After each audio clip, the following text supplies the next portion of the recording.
100 people and one hotel have been fined for COVID-19 breaches since the start of Phase 3. Tighter restrictions will apply for travellers arriving from New South Wales starting tomorrow night. It's that time of the year again, and these Burdock residents sure know how a good deal is when they smell one. Hello, I'm Olivia Quay. You're watching The Big Story live in the Straits Times newsroom. You can subscribe to our channel so you never miss a single episode. 15 new COVID-19 cases confirmed in the community today, including 3 currently unlinked. The 12 linked cases comprised 4 found during quarantine and 8 detected through surveillance. Separately, 4 out of today's 5 imported cases are returning Singaporeans or PRs. More details will be released later tonight. Picture this: larger gatherings, F&B establishments filled again, even overseas travel without a stay-home notice when you return. A roadmap is being drawn up for when some of these changes will take place, but it will require living with COVID-19 as an endemic disease, where an infected person recovers at home because vaccination ensures the symptoms will be mostly mild. So it starts with raising the vaccination rates. The government has set an ambitious target of having 2/3 of the population fully vaccinated by around National Day on August the 9th. With more is Associate Professor Alex Cook, Vice Dean of Research at NUS's Saw Swee Hock School of Public Health. Hi, welcome back to the show, Professor. From what was said at yesterday's Task Force press conference, Singapore is preparing to live with endemic COVID-19, and that includes shifting the focus to tracking only hospitalized cases and doing away with massive contact tracing. But what are the conditions for us to start doing that? Well, I think first that we're going to experience several phases over the next year or so as we move out of the current conditions and towards a more endemic state. The very first phase that we'll go through is a kind of a transition from what we're seeing now until the end of most of the measures we have in place. Given the way that the government has tended to relax measures after things like circuit breaker, I would imagine this might be staged, so maybe a gradual increase in the number of people we can have in social gatherings, for example. This could be linked to the vaccine coverage rate as well as the amount of disease that we're seeing in the community. So I would expect that the faster we can get people vaccinated, the quicker we'll be able to do that relaxing. Now, after we've gone through that transition, we may see a post-transition epidemic of COVID. We've seen this in a few other places like Israel and the UK, which both have very good vaccine uptake rates. But when they've relaxed their measures, as Israel has done already, we've seen a rise in the number of cases in the community. This is not necessarily bad. It could be a reflection of the fact that even with vaccination, it's not complete vaccination. Not everyone in the population has been vaccinated. And therefore, we may not actually have reached herd immunity to prevent transmission. Now, if we do see that epidemic, after that, we'll move into a lasting endemic state of the disease. This would be a little bit like what we see with influenza. So with flu in Singapore, we have year-round transmission of flu. Now, I think that's relevant when we think about I think the things you asked about tracking hospitalized cases and then stopping with contact tracing. So for influenza, we don't count all the cases, right? Instead, what we're doing is we're looking in the community at respiratory tract infection, people who go to the polyclinics. We basically count up how many people have got flu-like symptoms, even if they don't actually have an influenza infection. This is used to gauge when epidemics happen and to get a sense of when we need to roll out our vaccination campaigns. Now, this is supplemented by another form of surveillance, which is kind of like a sentinel surveillance. We have some clinics where they'll do increased testing against influenza. And that's basically to see whether any epidemic we see of respiratory infections is actually due to influenza virus versus some other virus, as well as to see what is the current circulating variant in order to make sure that the vaccines that we have against flu are still the most appropriate ones for those. Similarly, when it comes to contact tracing, we don't do contact tracing for flu. The contact tracing that we're doing for COVID is really kind of like a basket of 4 different things. It's the testing of cases, then isolating those cases in a hospital. Important to note, not all countries do that. Many countries will have home-based isolation rather than to have an institutional isolation in a hospital. Right. Well, Professor, in your earlier answer, you already drew several parallels to, how we deal with influenza. And this is something the authorities do, when we talk about life with endemic COVID-19. So on that topic of life with endemic COVID-19, what kind of case figures should we expect? Yeah, so the important point about flu is that we don't actually count up all of the flu cases. You think about when you've had a flu or a cold, you probably have not had that formally diagnosed in a clinic. So we would be shifting away from the current emphasis on cases towards more other measures, such as people who are actually severely sick. So when it comes to the actual number of flu infections per year, we don't really know what that is. I would guess it's somewhere around about 10% of the population getting infected on a yearly basis. In pandemics, it tends to be a bit higher, maybe about 30%. But for seasonal flu, probably around about 10% a year. So that would correspond to 500,000 infections every year. And so if you average that out across the year, that's 10,000 cases or 10,000 infections with influenza every week. In terms of deaths, again, it's not always clear exactly how many deaths are due to influenza. Some people will get influenza and then subsequently develop pneumonia as a result of their influenza infection and die of pneumonia, not directly from flu, but from something that's more downstream from that. But we think that probably around about hundreds of deaths a year in Singapore are due to influenza infections somewhere down the line. Now, COVID and flu, they're not the same as each other, obviously. COVID is more transmissible. That's why we've seen this huge pandemic over the last year and a half. It's also more severe. The mortality rate for unvaccinated people for COVID is much higher than the mortality rate for unvaccinated people with flu. But on the other hand, the vaccine that we have for COVID is much more effective than the vaccine that we have for influenza. So the vaccine efficacy is somewhere in the order of like 90%. For COVID, maybe something like 50 to 60% for flu vaccines. And in addition, we have much higher uptake of the COVID vaccine than we do have for influenza. So it's not quite clear how much the balance of these two things is going to be. Will it be that we'll have more infections with COVID in an endemic situation, or will we have fewer? But I think either way, we shouldn't expect to continue to have in the endemic state tens of cases a day. We could be having many more, especially during epidemic times. I see. Well, the task force says the details for all these roadmaps are being worked out currently. So let's focus on data that we have right now, our daily COVID-19 cases, which have been stabilizing, but in the low double digits still. What do the recent numbers tell you, Prof?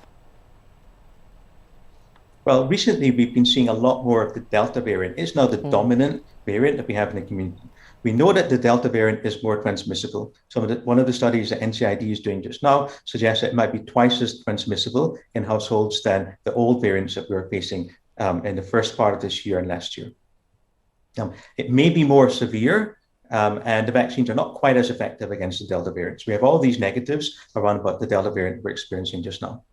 Now, the fact that we've got cases are stable just now, that suggests that we're kind of at a point of equipoise. Despite the fact that the Delta variant is more transmissible, we've been able to keep the cases to a relatively flat level. And that's because of two main things. It's because of the increased measures that we've got just now. That's tilted down the curve a little bit. And it's due to the fact that we've now got about at least a third of the population fully vaccinated. That's tilted the curve down even further. Right. If we had not had that, 33% or whatever of the population vaccinated already, then we wouldn't have benefited from that. The curve would be on an upward trajectory. We'd be seeing an epidemic growth. So that's one of the early benefits that we've got from the vaccine coverage rates already. So what will happen as we go forward is that even though the Delta variant is more transmissible, as the coverage rate of the vaccine increases further and it tilts it down more and more, we'll be able to maintain this equipoise, we hope, even when we start relaxing some of those safe management measures. So that's what we're hoping to see over the next few months. Professor, thank you so much for your time as always. That was Associate Professor Alex Cook from the Sawswee Hock School of Public Health at NUS. Since the start of Phase 3 heightened alert on June 14th, more than 100 people in parks and beaches were fined for breaking COVID-19 rules, including going maskless when not doing strenuous exercises and gathering in groups larger than the permitted size. In one incident, a group of 17 people were caught gathering at Changi Beach Park. Meanwhile, Orchard Hotel Singapore was also fined and ordered to suspend room bookings until July 24th after 11 people were found gathered in a room for a birthday celebration. In light of growing cases in New South Wales, our border measures will be tightened for travellers arriving from there. Downtown Sydney and its eastern suburbs, including Bondi Beach, will go into a one-week lockdown from midnight as authorities struggle to contain the Delta variant spread. And so from 11:59 p.m. tomorrow night, Singapore citizens, PRs and long-term pass holders with travel history to New South Wales in the 21 days before departure will undergo a 7-day stay-home notice at their place of residence. They'll also take 2 PCR tests on arrival and before the end of their SHN period. Short-term travellers holding an air travel pass will be barred from entering Singapore. Meanwhile, those coming here with a travel history to Victoria State can go about their activities if their on-arrival PCR test is negative. They won't need to serve an SHN.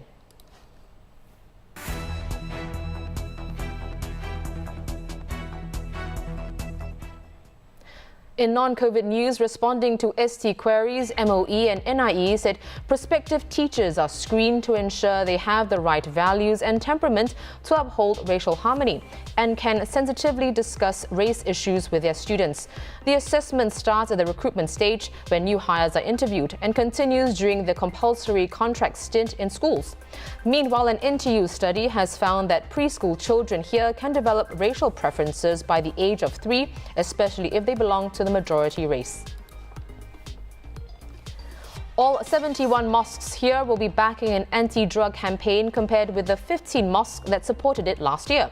Launched in 2017, it's in conjunction with the International Day Against Drug Abuse and Illicit Trafficking on June 26 and is a collaboration between the Central Narcotics Bureau and MUIS. It's a very, very important, significant development. We started out 2 years ago. A few mosques participated, but today it's rolled out to all the mosques. Really, we need everyone to come in, help in preventing offending, reoffending in drugs. The support for this from mosques is important because they are a key focal point, touch point for many in the community. And we will continue to work with all our community partners, including the mosque, send out the message, strengthen the support for offenders through initiatives like MQ. You'll know when it's durian season. Long queues around parts of Singapore and the mountain of durians going at low prices. And Singaporeans are adept at sniffing out a good deal, like the one at Sheng Siong Supermarket at Bedok Central, with people lining up an hour before the sale started at 10 a.m. If you're going to queue, don't forget to observe safe management measures. Overseas, search and rescue efforts continue after an oceanfront residential tower near Miami Beach collapsed, with officials reporting at least 1 dead and nearly 100 more missing. They said the 40-year-old building was going through a recertification process needing repairs and that another building was being built next door. But the cause of the collapse remains unclear.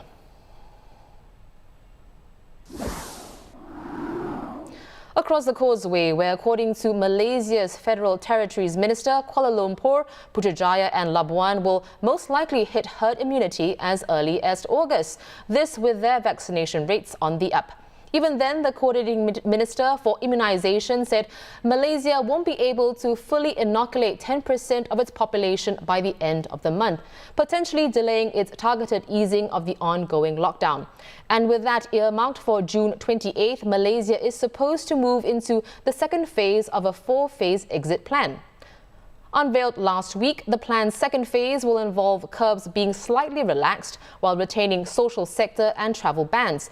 But this can only start when Malaysia's daily new cases dip below 4,000 and after 10% of the population has been fully vaccinated. The third phase will see most sectors allowed to open by default, while some curbs on social sectors remain. For this, daily cases have to drop below 2,000 and 40% of the population has to be fully inoculated. And a full reopening is projected from November, once 60% has been fully vaccinated and cases are below 500 a day. As of this past Sunday, though, only 5% of Malaysia's population have received both doses of the vaccine, and the country is still seeing over 5,000 cases daily. Under the current lockdown, some 17 industries are allowed to operate with up to 60% capacity, and it's led to a debate of sorts on the winners and losers of this lockdown.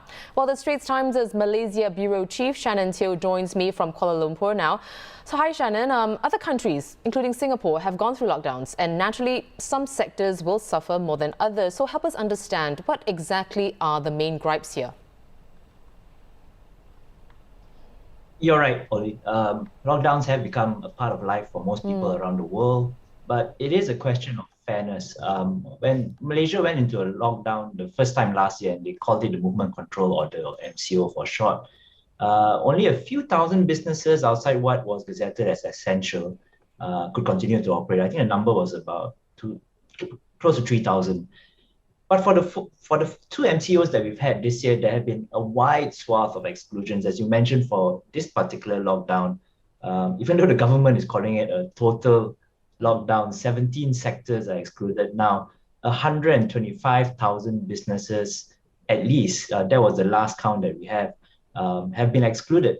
They have been allowed to operate, and this is aside from what is considered essential. So clearly, there are many businesses which are not considered essential that are being allowed to operate this time.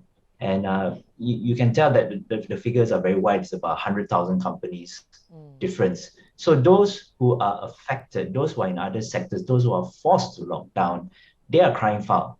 They are asking, if the government is picking winners, what are the rationale for picking certain industries and not other industries? None of this is really known. Malaysians are given the list of exclusions, and we are just told to abide by them. And the second factor here is that you took Singapore for an example. While there was a lockdown, there was quite a fair bit of government aid. I think for Singapore, by May of last year, there was $100 billion of fiscal stimulus. Wage subsidies were up to 75%. Malaysia, in comparison, last year we spent 60 billion during the MCO, during the 6 weeks of MCO.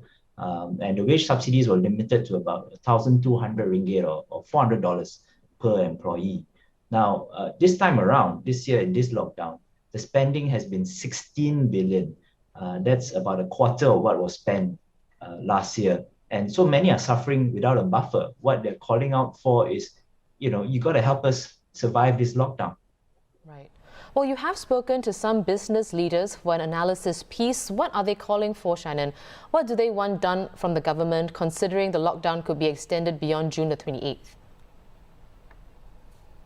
Well, as we mentioned, they want some kind of fairness, either more aid. And in fact, some are kind of framing it around the idea of compensation, because when there was a demand for an automatic loan moratorium to last until the end of the year and for it to be blanket for everyone, the finance minister said that if we did this, we would have to compensate the banks. And the Association of Banks also agreed with the finance minister. Targeted moratorium is a better solution. Now, the response is, well, why do you have to compensate the banks when you don't have to compensate the businesses that are actually forced to shut? The banks can continue to operate. So where is the compensation for us? That's what people are asking for. Of course, the government turns it as aid or stimulus or relief funds. But really what it is compensation, right? It's compensation for being forced to close. Now, this concept of compensation is not going very far right now. I mean, there is some money, there is some relief. But if you are a company which has, say, 50 employees and you're paying them a wage of, let's say, an average of 5,000 ringgit a month, that's 250,000 ringgit every month. Nobody is giving you 250,000 ringgit to cover your wage bill if you're one of those companies that are forced to close. So in lieu of compensation, because there just isn't money for it, then what some of these businesses say would be a fairer thing to do is go into a real total lockdown, something like the MCO we had last year, where there were very few companies that were allowed to operate. This will bring the case numbers down a lot faster. And as you know, we are still averaging above 5,000 now. And once the cases are low, below 500, as the government has said, then you can go and exit from this lockdown and everyone can operate, and that would be fairer. Of course, the government says that if we lock everyone down, that it would have dire effect on the economy, something like a 2.5 billion ringgit loss a day. But, what is happening now is that the losses is about 1 billion ringgit a day, and it's going on for a very long time. The argument now is is it better to have very deep losses for a short time or smaller losses for a very long time? That's clearly just the difference. But some are arguing that deep losses shared out by everyone for a short time would be fairer than just applying the losses to some sectors of the economy and not to others. Well, Shannon, thank you so much for giving us that perspective. I've been speaking with Shannon Teo, our Malaysia Bureau Chief.